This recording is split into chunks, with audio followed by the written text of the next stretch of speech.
guys, welcome back to some more AFK Arena. Today we're over on the YouTube account and we are checking out the Temporal Rift, guys. Now the Temporal Rift is actually advanced, going to floor 550. I'm going to run through the beacons that I'm using in here. I've actually changed it up.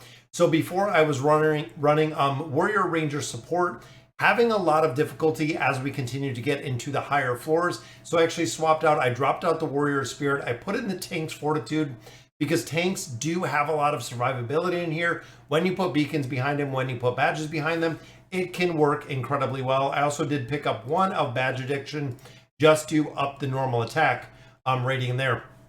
So what I've done here, support, ranger, tank, I went all in for all of those. You can see all three of those are at level 86 right now.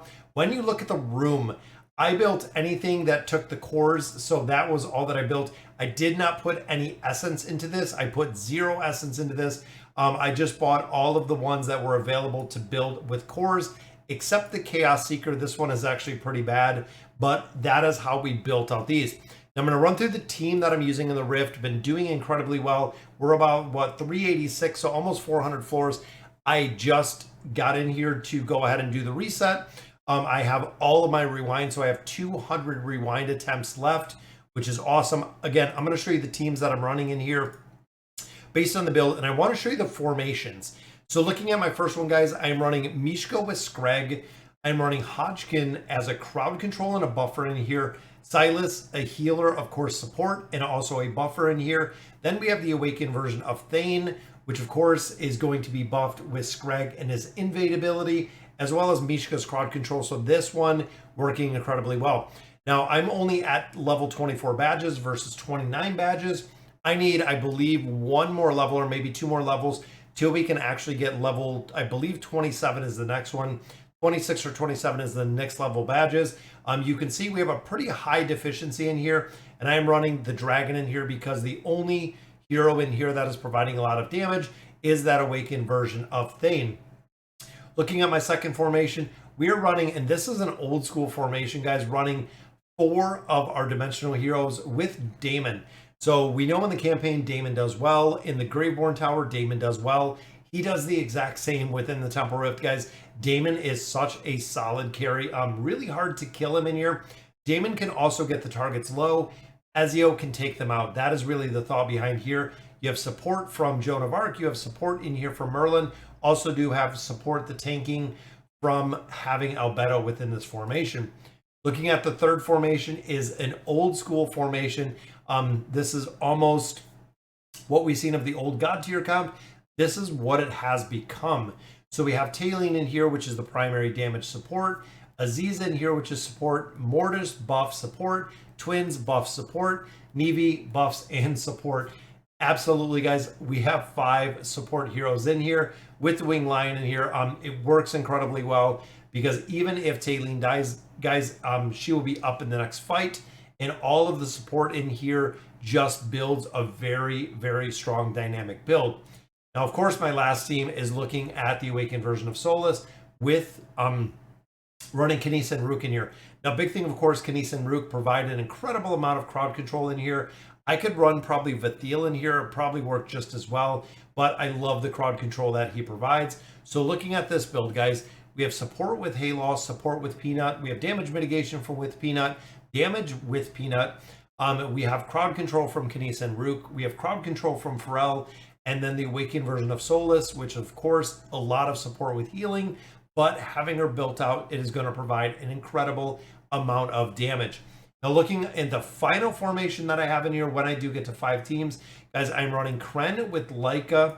I'm running Rowan, Salakai, and Orthos. So a very interesting combination there. But again, big shout out, guys. I've been over on Discord, we've been over on Reddit, looked at a bunch of different places, really came up with some solid teams based on the Awakened heroes that I had. Now, I'm not too keen on the Firecracker in here. I think I'm going to go Owl. Even looking here, a very strong build if you have it here. But remember, guys, 9 with the Talisman. Big thing, of course, with this one, guys, is Hypogean heroes and the Graveborn heroes are going to be affected with Talisman's ult, which means we're going to go through here. We're going to swap up some of the formations, such as this one, swapping the Talisman, or swapping the team is really what I'm doing here, guys. So I will swap this team to team 2. Boom, that means team 2. With Talisman, I do have the crowd control on the Graveborns and also the additional for the Hypogen heroes. Very, very strong.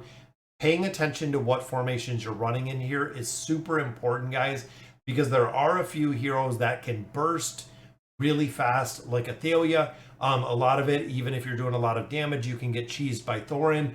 There are a couple different ways that you can do this. Now, when I do the auto battle, I put 100 rewinds, and you don't want to just let it run. Now, again, I cannot stress this enough, is if you let the rewind function run, if your team gets stuck on a team, you can actually burn all 100 rewinds, which really sucks because you'll use 50% of your rewinds that are stuck onto one single team. So what I do is going through here, doing the rewinds. You can see we didn't win that first battle. And again, the awakened version of Thane with Brutus is kind of a tough combination again. But if I'm using 3 to 5 rewinds on a specific team, I will go in there. I will actually swap up the teams that we have in here, changing up the variation. So swapping, team 3 to 4, 4 to 2, 1 to 3, whatever it may be, guys, till we get the teams that we can build to go ahead and make progression in here. Again, don't burn the rewinds. I've seen a lot of players, heard of a lot of players that have done exactly that. They literally just let this run, even putting it on 200 rewinds. They get stuck 3 floors in the advancement, meaning they only progressed 3 floors that were passed, and they got stuck on a team with 200 rewinds, burned every one of them. It sucks, and it really hinders the progression in here if you're not going through and really focusing on these rewinds. The other thing too, guys, is when you get through a couple floors. So let's say I go through, I use 25 rewinds, I progress through, let's say 10 floors. Every single floor, you are getting some resources out of here, which you really do want to build. There we go, guys. These are our resources. If you're earlier within the Temporal Rift, picking your floor here, but hopping out and building anything you can. Once you get to the point of having enough essence or even picking up some cores, depending on where you are, guys, hop out every probably 15, 20 floors, build at least one of these levels in here to continue progression. Again, a lot of players run 100 rewinds, 200 rewinds, get to the point where they cannot make any more progression, come out here, and then they can gain a lot of levels within the Temporal Beacon, which again, kind of, you could have came out earlier and probably made a lot more progression versus just letting it run. Sorry, guys, I hope it helps out. Even looking again, the Defense Force teams, guys, not really a super high investment. Even Kniza and Root can be kind of replaced. The Awakened version of Thane, if you have an original version of Thane, even if you have a very high built, even like an Orin would probably work. Again, just looking fundamentally at what the hero does, but you could swap out a couple of heroes in here. But overall, not a super high investment team that I'm running in here in the Temporal Rift. Just getting some more beacons to make some more progression. All right, guys, so that'll do it for today's video. Let me know in the comments what you guys think. And as always, thank you guys for watching.